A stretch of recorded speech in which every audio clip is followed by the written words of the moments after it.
Autre actualité de cette journée, d'abord la visite de Jacques Chirac en Tunisie. Bain de foule aujourd'hui dans une ambiance bon enfant où les questions économiques ont été évoquées ensuite. Des images qui n'ont pas effacé la controverse née d'une petite phrase du président de la République. Les associations de défense des droits de l'homme l'accusent de minimiser la répression sur place. Véronique Saint-Olive, Abdelzouyesh. Une étreinte diplomatique et un signal politique fort. Aujourd'hui, Jacques Chirac apporte au président Ben Ali tout le soutien de la France et sur fond de terrorisme international, montre la Tunisie en exemple. En effet, ici, l'intégrisme est éradiqué et l'économie explose. Cette modernisation exceptionnelle a pourtant sa part d'ombre, la situation des droits de l'homme. Jacques Chirac n'en fait pas pour autant le procès du régime. Le premier des droits de l'homme, c'est de manger, d'être soigné, de recevoir une éducation.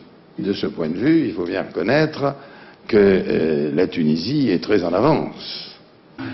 À quelques encablures, l'avocate Radia Nasraoui est en grève de la faim depuis 54 jours.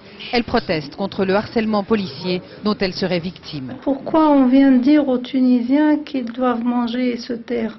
C'est ce qu'on nous dit. Mangez et taisez-vous. Gardez la tête en bas. La dignité pour eux,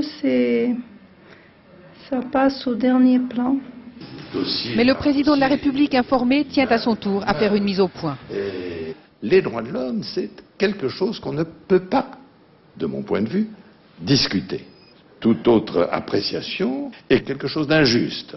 Au même moment, un membre important de la délégation présidentielle rencontrait des représentants du comité de soutien de Radia Nasraoui.